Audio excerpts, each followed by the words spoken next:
পলাশ মায়ানতন্ত্রের জগতে সবাইকে স্বাগত জানাই। প্রতি অমাবস্যার ন্যায় আসন্ন অমাবস্যাতেও তারাপীঠ মহাশ্মশানে আমার মায়ানতন্ত্রের মহাযজ্ঞ থাকবে এবং প্রতি পূর্ণিমার ন্যায় এই পূর্ণিমাতেও নিজ গৃহ মন্দিরে হোমযজ্ঞ থাকবে। সবতন্ত্র বারবার, মায়ানতন্ত্র একবার করতে গ্রহের প্রতিকার আচার্য পলাশের মেটাল ট্যাবলেটে জুড়ি মেলা ভার। অবশ্যই এই যে মেটাল ট্যাবলেট, এই মেটাল ট্যাবলেটে না বলে কিছু হয় না। যে কোনো রকম সমস্যার সমাধান হবেই হবে। সে কাজ শ্বাসকষ্ট থেকে হোক, সে কাজ হাত পায়ে ব্যথা বেদনা থেকে হোক, সে কাজ সারা গায়ে জ্বালা যন্ত্রণা হোক, সেই কাজ নার্ভের কোনো সমস্যা, হাত পা কাঁপার হোক। ধরে নিতে হবে ডাক্তার দেখানোর পরও যদি রোগ না নির্মূল হয়, অথবা টেস্ট থেকে, ব্লাড টেস্ট বা বিভিন্ন রকম টেস্ট থেকে ডাক্তারবাবুরা যে টেস্ট করতে দেন তার থেকে কোনো রোগ পাওয়া যাচ্ছে না, তাহলে ধরে নিতে হবে যে শত্রু দ্বারা ক্ষতি করা আছে। এই শত্রু দ্বারা ক্ষতিকে আটকানোর অর্থাৎ প্রিভেন্ট করার ক্রিয়া এই মায়ানতন্ত্রে সম্ভব। সে কাজ যদি কালাজাদু দ্বারা ক্ষতি করে থাকে, সে কাজ যদি আদিবাসী তন্ত্র দ্বারা ক্ষতি করে থাকে, সে কাজ যদি পিশাচ তন্ত্র দ্বারা ক্ষতি করে থাকে, সে কাজ যদি ইসলামিক সুলেমানি তন্ত্র দ্বারা ক্ষতি করে থাকে, 100% যে কোনো সমস্যার সমাধান হবেই হবে।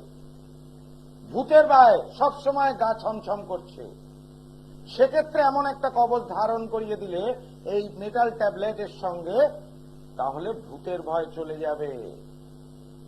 শ্বাসকষ্ট হয়, আমাদের ঘরে অনেক কিছু জিনিস থাকে,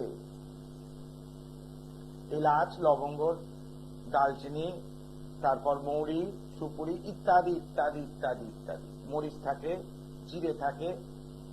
কি থেকে কি রোগ নির্মূল হয়? হলুদ খেলে দুধের সাথে কি ফল হয়? এর সাথে কেশর মেলালে একরকম ফল, আর এর সাথে চিনি মেলালে আরেক রকম ফল, চিনি বা মধু। তাহলে এই দিয়ে রোগ নির্মূল করা 100% সমাধান হবেই হবে। কবজের তো একটা শক্তি আছে, তার সঙ্গে আমাদের হেসেলে যেগুলো থাকে সেইগুলো দিয়ে রোগ মুক্তি করা সম্ভব, যেগুলো পুরাতন কালে অর্থাৎ সত্য যুগে বা দাপর যুগে বা ত্রেতা যুগে যেভাবে আয়ুর্বেদিক শাস্ত্রে কাজ করা হতো। এখন তো বর্তমানে ট্যাবলেট দেন সবাই। যাই হোক, জয় মা তারা। নমস্কার, কে বলছেন, কোথা থেকে বলছেন?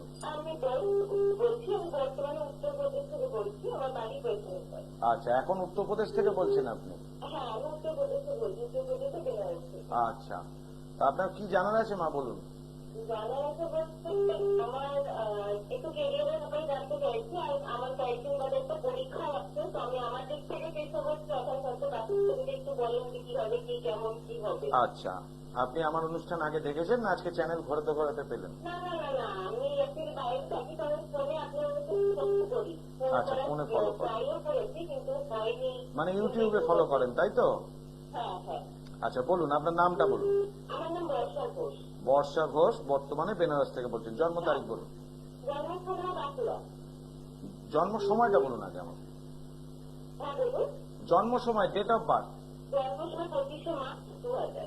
25শে মার্চ 2000, এটা হচ্ছে 2024, তাহলে 24 বছর বয়স হলো, তাই তো? টাইমটা বলুন, টাইমটা বলুন, সময়। জন্মস্থান বাঁকুড়া।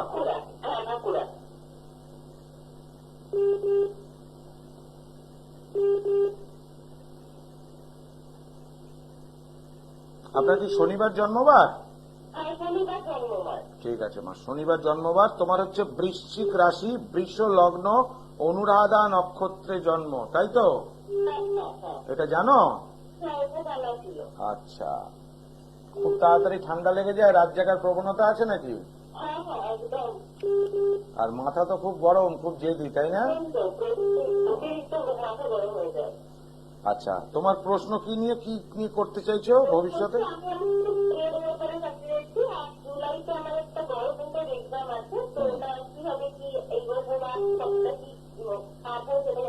আচ্ছা, জুলাইতে তোমার যে এক্সামটা আছে সেই জুলাইতে এক্সাম 2024-এর জুলাইতে আছে, তাই তো? ঠিক আছে। এখন দেখো মা, কি এক্সাম দিতে চাইছো? ওইটা এটা আমার দিল্লি গভর্নমেন্ট এক্সাম আছে। সরকারি পরীক্ষা, তাই তো? সরকারি পরীক্ষা তো? সরকারি। সরকারি পরীক্ষা। দেখো, জুলাই 2024 যে পরীক্ষার সময়টা খুব যে সমস্যা হবে তা নয়, ঠিক আছে? পরীক্ষার সময়টা খুব যে সমস্যা হবে তা নয়, কারণ তোমার দশম ভাবের উপর বুধ শুক্রের অবস্থান রয়েছে, লগ্ন সাপেক্ষে দশম ভাবে এবং রাশি সাপেক্ষে সেখানে হলো গিয়ে চতুর্থ ভাবে, ফলে সরকারি চাকরি পাওয়ার একটা যোগ তোমার আছে, ঠিক আছে? এখন পঞ্চম ভাবে রবি এবং একাদশে রবি থাকাতে, এই রবি লগ্ন সাপেক্ষে একাদশে এবং রাশি সাপেক্ষে পঞ্চম ভাবে থাকায় জলরাশিতে, ফলে এই চাকরি নিয়ে চিরকাল একটা উদ্বেগ থাকবে। অর্থাৎ তুমি সিলেকশন হওয়ার পরেও অনেক অনেক সময় বিভিন্ন জায়গায় আটকে যাবে, একটু বাধা আসবে সর্বকাজে, হয় না? আচ্ছা, কোনো সময় দুর্ঘটনা প্রবলে পড়েছিলে, অ্যাক্সিডেন্ট এরকম হতে গিয়ে আবার বেঁচেও গেছো, আপনার থেকে এরকম হয়েছে?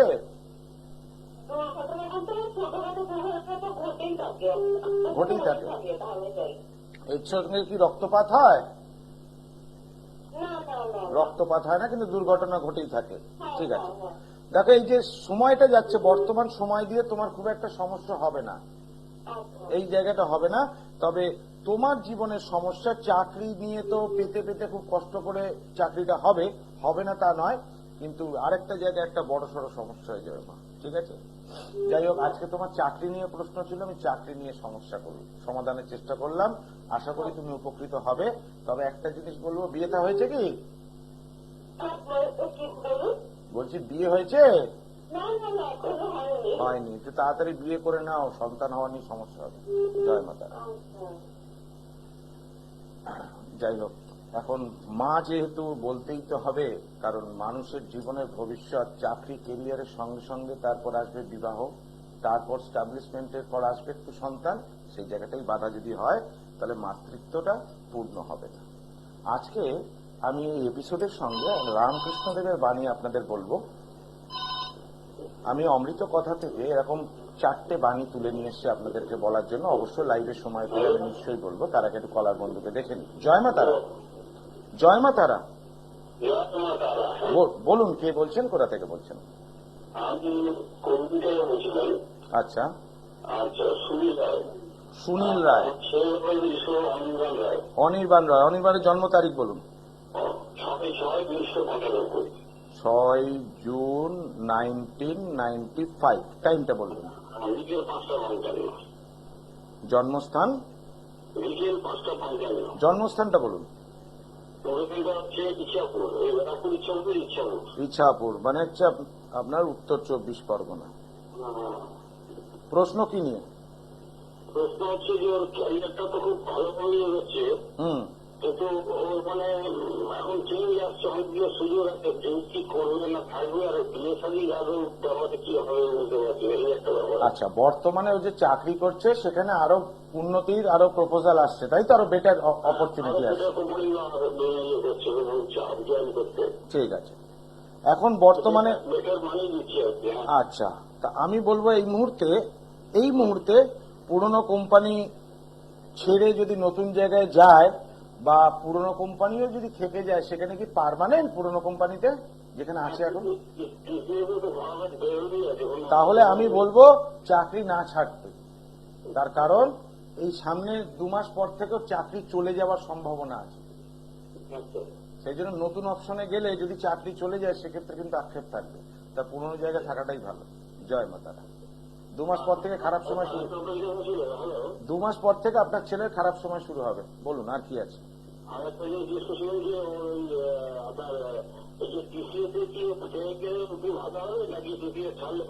দেখুন, 2 মাস পর থেকে আপনার ছেলের খারাপ সময়, এইবার সেটা চাকরি চলে যাওয়ার সম্ভাবনা রয়েছে, ঠিক আছে? হ্যাঁ হ্যাঁ হ্যাঁ, 2 মাস পর থেকে, আজকে থেকে 2 মাস পর থেকে। এইবার আমি যেটা গাইড করছি সেটা ছেলের সাথে আলোচনা করবেন। যদি যেখানে টিসিএস এ যদি এখন কাজ করে পার্মানেন্ট ওর চাকরি থাকে এখানে, মানে চাকরি না যাওয়ার চান্স থাকে, তাহলে আমি বলবো এই জায়গাটা চাকরিটা না থাকতে ঝামেলা ঝঞ্ঝাট থাকবে, আবার সেটা ঠিক হয়ে যাবে। 1টা বছর খুব খারাপ সময়, কেমন? তাহলে এখানেই থাকুক, এখন চেঞ্জ না করাটাই ভালো। জয় মাতা। এই টাকা ভালো। হ্যাঁ। কিন্তু কয়েকটা দিক থেকে অন্য কোম্পানি এখন বেশি টাকা দিচ্ছে। এই জন্যই বলছিল যে ওরা তো আমাকে 2,000 টাকা পার মাস খাটে দিচ্ছে আর 30,000 টাকা ফিরেছে। 6,00,000 টাকা দেখুন অনির্বাণের বাবা একটা কথা শুনুন, বলছে যে আমি যে এখানে পাচ্ছি তার থেকে একটা বেশি হচ্ছে। কি করবো বাবা বলো? তাহলে এখানে আপনার এবং আপনার ছেলের সিদ্ধান্ত, আপনারা কি করবেন। আমার তো বলার কথা আমি বললাম, আপনি কোম্পানি ছাড়বেন কি না ছাড়বেন এটা আপনার ব্যক্তিগত ইচ্ছা, আমার কোনো ইচ্ছা নেই।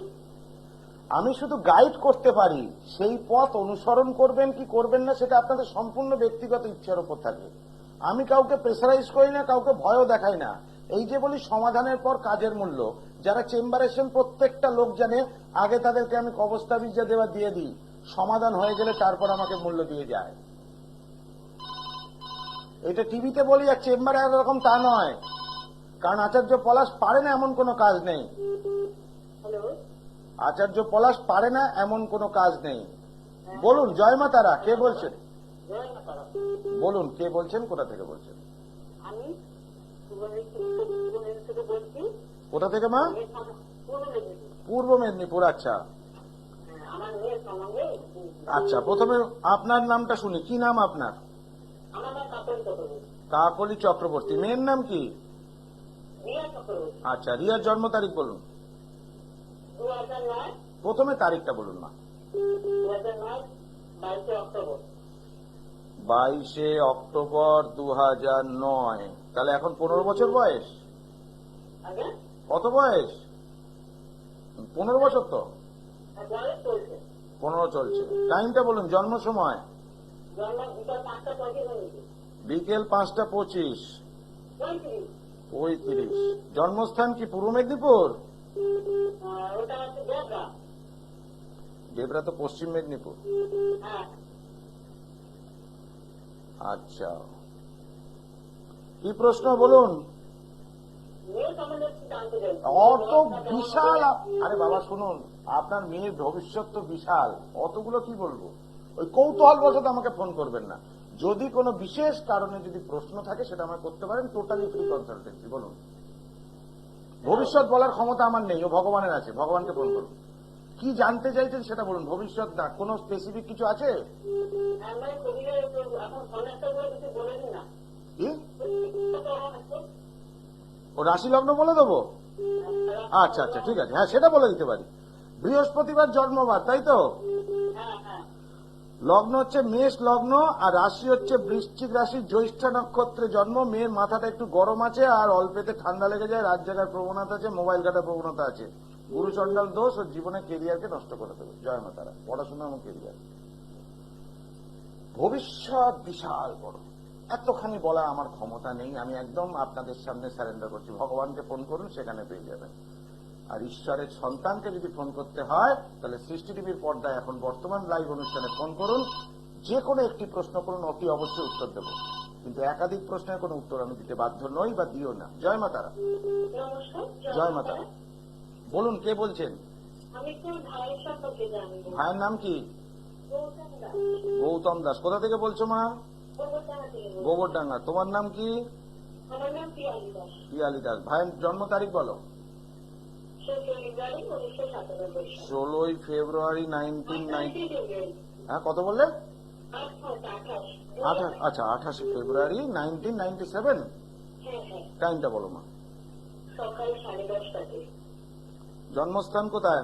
হাবড়া, এই কলকাতাতে? আচ্ছা, কারণ গোবরডাঙ্গার বেশিরভাগ ক্লায়েন্ট আমার আসে যারা বলে জন্ম হাওড়াতে, সেই জন্যই বললাম। ওটা তো গোবরডাঙ্গার সামনে তো বড় টাউন তো হাবড়া, তো হাবড়া বারাসাত, তাই না? বলছি গোবরডাঙ্গার সামনে তো বড় টাউন হাবড়া বারাসাত তো। শুক্রবার জন্মবার। 97 সালে জন্ম হলে এখন তোমার ভাইয়ের বয়স হলে এখানে 27 বছর বয়স, 26 প্লাস। আচ্ছা, কি নিয়ে প্রশ্ন বলো? একটু কেরিয়ারটা খুব ঝামেলা হচ্ছে, সেইটা নিয়ে। বর্তমানে কি চাকরি করছে? হ্যাঁ, একটা কাজ করছে। আচ্ছা, তোমার ভাইয়ের হচ্ছে এখানে আমার বৃষ লগ্ন এবং তুলা রাশি, ঠিক আছে? আর নক্ষত্র হচ্ছে সাথী নক্ষত্রে জন্ম। ওকে, এইবার কাজের জায়গায় ঝঞ্ঝাট ঝামেলা চলছে, ঠিক আছে? 2023 সাল থেকে কি সমস্যা তৈরি হয়েছে? হ্যাঁ, মানে হঠাৎই মনে এটা শুরু হয়েছে। হঠাৎ কি এখন না 1 বছর আগে? আগে সেটা বলো। না হঠাৎই মানে আমরা তো কিছু সমস্যার মধ্যে আছে। মানে হঠাৎ বলতে একদম রিসেন্ট, এটা 24, ধরো 24এই শুরু হয়েছে। তাহলে যেটুকু দেখতে পাচ্ছি তোমার ভাইয়ের হরোস্কোপ অনুযায়ী ঠিক 2023 সাল থেকে 2030 সালের মধ্যে বিশাল বিশাল ক্ষতিকারক জিনিস থাকবে। এক, কাজ চলে যাওয়া, সাংসারিক অশান্তি, দুর্ঘটনায় অঙ্গহানি ইত্যাদি ইত্যাদি। 2023 থেকে 30। তা কর্মক্ষেত্রে সমস্যা তৈরি হবে 2023 সাল থেকে।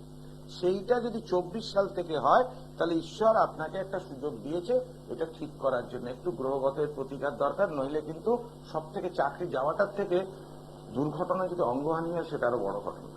এটা একটুখানি বাড়ির লোকের সাথে কথা বলে নিয়ে আপনি একজন ভালো জ্যোতিষের সঙ্গে পরামর্শ নিন। আগামী দিনটা কিন্তু ভালো নয়। কেমন? জয় মাতা। হ্যাঁ, অসুবিধা এটা 2030 সালের পর। হ্যাঁ, খারাপ যাবে 2030-এর পর থেকে ভালো, মানে আবার একটুখানি চেঞ্জেস আসবে। জয় মাতা।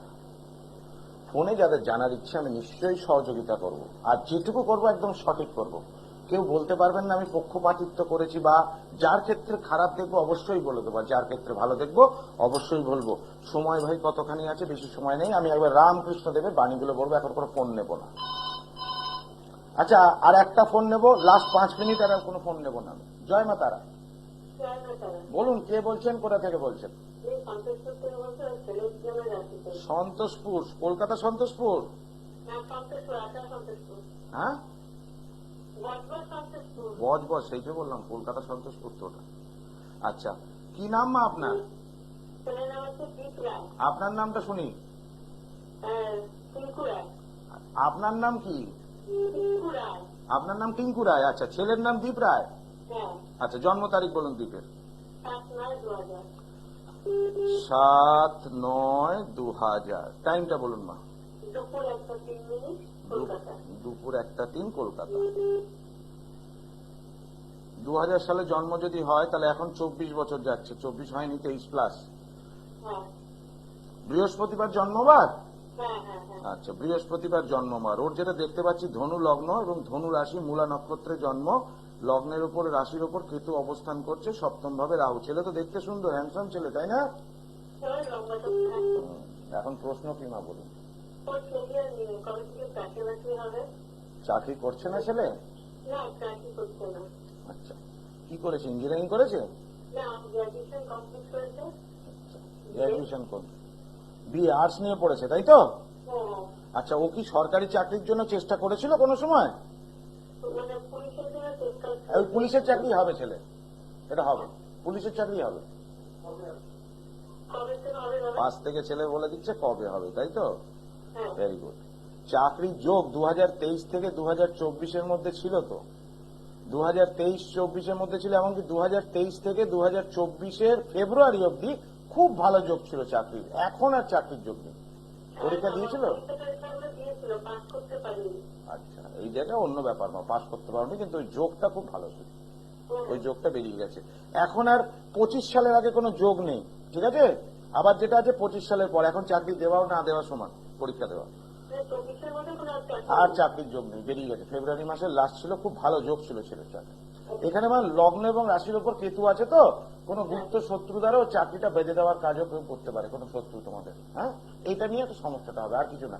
এই সময় এই যে টাইমটা ছিল, তোমার ছেলে এমনিতেই চাকরি হয়ে যেত, কোনো প্রতিকার ছাড়া। কারণ তুঙ্গি রয়েছে এখানে, বুধ গ্রহটা তুঙ্গি রয়েছে, সুতরাং চাকরি একদম কনফার্ম। আর আমি ফোন নেবো না, কন্ট্রোল রুমকে বলে দিলাম, এটাই লাস্ট ফোন। চাকরি একদম সরকারি চাকরি এই সময়টা তো। কিন্তু লগ্নস্থ কেতু থাকাতে বা চন্দ্রের সঙ্গে কেতু যদি যুক্ত হয় তাহলে দুটো সমস্যা হয়। একটা সমস্যা, শত্রু দ্বারা ক্ষতি হওয়ার একটা 100% সম্ভাবনা, মানে ভালো কাজ সঙ্গে সঙ্গে লাগবে, খারাপ কাজও সঙ্গে সঙ্গে লাগবে। আর একটু বেশি বয়সে একটু বড়সড় রোগ হয়, যে রোগ থেকে মানুষ খুব একটা নিরাময় করতে পারে না। এইটাই হচ্ছে ডিস্টেন্স, আর কিছু না। এখন অল্প বয়স, রোগের ব্যাপারটা আসছে না। এটা ওই সময়টা যদি আপনি কোনো ভালো একজন তান্ত্রিকের শরণাপন্ন হতেন, যিনি প্রতিকারটা করে কাটাবেন জিনিসটা, জ্যোতিষটা দরকার নেই, তান্ত্রিকের, তাহলে আশা করি এটা কেটে যেত, চাকরিটা হয়ে যেত। হ্যাঁ, চেষ্টা করুক পুলিশের চাকরিতে। জয় মা তারা। চেষ্টা তো করতে হবে, চেষ্টা না করলে কিছু হবে না। কর্ম হচ্ছে সব থেকে পরম ধর্ম। ধর্ম কিন্তু 5টা আধারের উপর নির্ভর করে। সেখানে জাতি, বিভিন্ন লোকের বিভিন্ন জাতি হয়। দেখবেন আমরা যখন বিভিন্ন রকম ফর্ম ফিল আপ করি, কাস্ট বলে লেখা থাকে, কেউ হিন্দু, কেউ খ্রিস্টান, কেউ মুসলিম। সেটা কিন্তু জাতি, কিন্তু জাতি ধর্ম সেটা। আর ধর্ম প্রকৃতপক্ষে 5টা আধারের ওপর থাকে। তো আজকে যে রামকৃষ্ণদেবের বাণীটা দেব, সেই 4 বাণী অমৃত কথা থেকে লিখে নিয়েছি আপনাদের দেওয়ার জন্য। অনেকে টিভির অনুষ্ঠানে টোটকা দেন। আমার টিভির চ্যানেল এসএস টিভিতে যে প্রোগ্রামটা করি সেটা একটু ভিন্ন রকম। কনসালটেন্সিটা একদম শর্ট টাইমের মধ্যে যতটুকু পারফেক্ট এবং স্পেসিফিক এবং নির্ভুল করা যায় ততটুকু করি, আর যেটা করি সেটাই ঘটে। তো রামকৃষ্ণদেব বলেছিলেন যে রাত্রিবেলায়, রাত্রিকালে আকাশে তারা দেখতে পাওয়া যায় এবং চাঁদকেও দেখা যায়। দিনেতে সূর্যের আলোতে সেই চাঁদ এবং তারারা ঢেকে যায়। তাহলে কি দিনের বেলায় আকাশে তারা বা সূর্য থাকে না? অবশ্যই থাকে। অর্থাৎ ঈশ্বর সর্বত্র বিরাজমান, খালি চোখে তাদেরকে দেখা যায় না। ঈশ্বরকে দেখারও টেকনোলজি আছে। যদি স্বামী বিবেকানন্দ দেখতে পারেন, তাহলে বর্তমান সময়ে এমন কিছু সাধকগণ রয়েছেন যারা ঈশ্বরকে দর্শন করতে পারেন। সে গঙ্গা স্নানে গেলে দর্শন করার টেকনোলজি একরকম, রাত্রি 12টা কাল থেকে সকাল 6টা অবধি, সূর্য উদয় আগে অবধি, সেই সময়কে ঈশ্বর দর্শন করার আর একরকম টেকনোলজি আছে। সব রকম টেকনোলজি জানা আছে আমার। কোন সময় ভূতেরা আসবে, অর্থাৎ কোন সময় প্রেতাত্মাকে নিয়ে এসে ক্ষতি করার কাজ করতে হবে, আর কোন সময় শুদ্ধ আত্মাকে নিয়ে এসে মানুষের মঙ্গল কাজ করতে হবে, এটাই জানার বিষয়। দ্বিতীয়, রামকৃষ্ণদেবের একটা কথা বলি আপনাদের বাণী। রামকৃষ্ণদেব বলেছেন যে জলকে কেউ বাড়ি বলে, কেউ পানি বলে, কেউ ওয়াটার বলে, আবার কেউ কেউ অ্যাকোয়া বলে। সুতরাং একই সচিতানন্দকে কেউ হরি বলে, কেউ ব্রহ্ম বলে, কেউ আল্লাহ বলে, কেউ গড বলে। সুতরাং ঈশ্বর প্রত্যেকটা জাতি ধর্মের যে ঈশ্বর, যাকে আইকন হিসেবে ধরে নিতে হবে, সেই ঈশ্বর কিন্তু তার মঙ্গলের কাজ করে। অর্থাৎ এখানে একটা সংক্ষেপে আপনাদেরকে একটা জিনিস বলে দিই। আপনার ধর্মের 5টা আধারের মধ্যে যেমন প্রথম আধার হচ্ছে জ্ঞান, সঠিক জ্ঞান, এবং পঞ্চম আধার হচ্ছে সমর্পণ। অর্থাৎ নিজেকে কার প্রতি আপনি সমর্পণ করেছেন, কার আদেশ অনুসারে আপনি এগোবেন। আমি কোনোদিনই বলি না যে আমি কাজ করে দিই, তাহলে আমার অহংকার জন্মবে। আমি মানুষকে সমস্যা মুক্ত করি, তারা আমার হয়ে কাজ করেন, তাহলে নিজের মধ্যে কোনোদিন অহংকার জন্মাবে না। ওই জন্য সমর্পণ সব থেকে বড় কথা। ভগবান হনুমানজি তিনি নিজেকে সমর্পণ করেছিলেন রামচন্দ্রের প্রতি, সেই জন্য আজ তিনি পূজিত। আর মহাভারতে ভীষ্ম ছিল সব থেকে বড় যোদ্ধা, তিনি নিজেকে সমর্পণ করেছিলেন ধৃতরাষ্ট্র এবং দুর্যোধনের প্রতি, ওই জন্য তার গলায় মালা পড়ে না। সুতরাং সেখানে আপনার সমর্পণ, অর্থাৎ কার প্রতি নিজেকে উৎসর্গ করবেন, আপনার জীবনটা কি কারণে আপনার জন্ম হয়েছে, যেদিন আপনি বুঝতে পারবেন সেদিন জীবনে না বলে কিছু হবে না। আপনি যা চাইবেন তাই পাবেন। যদি এক হাতে অর্থ চান অর্থ পাবেন, ক্ষুধার জন্য খাবার চাইলে খাবার পাবেন, বস্ত্র চাইলে বস্ত্র পাবেন, মোক্ষ চাইলে মোক্ষ পাবেন। যেটা চাইবেন সেটা পাবেন। আরেকটা কথা বলি রামকৃষ্ণদেব, পরশ পাথর যদি কোনো লোহাতে ছোঁয়ানো হয় তাহলে সেটা সোনা হয়ে যায়, আর যে লোহাতে পরশ পাথর ছোঁয়ানো হয় না সেই লোহা যদি আস্তা করে পড়ে থাকে বা মাটিতে পড়ে থাকে বা জল লাগলে মরচে ধরে যায়, কিন্তু সোনাতে সেটা হয় না। সেরকমই উনি বলেছেন তলোয়ার দিয়ে, লোহার তলোয়ার দিয়ে হিংসার কাজ করা হয়, সেই তলোয়ারে যদি স্পর্শমণি অর্থাৎ পরশ পাথরকে ছোঁয়ানো হয় তাহলে সেই লোহার তলোয়ার সোনা হয়ে যায়। সেই সোনা দিয়ে আর কোনো ক্ষতি করার কাজ চলে না, সেটা সাজিয়ে রাখতে হয়। আজকের মতো অনুষ্ঠান শেষ করছি। আশা করি আমার অনুষ্ঠান অন্যান্য জিনিস থেকে একটু আলাদা। সবাই ভালো থাকুন, সুস্থ থাকুন। আবার আসবো সামনের সপ্তাহে লাইভ অনুষ্ঠান নিয়ে। ওম সর্বমঙ্গল মঙ্গলে শিবে সর্বার্থ সাধিকে শরণ্যে ত্র্যম্বকে গৌরী নারায়ণে নমস্তুতে।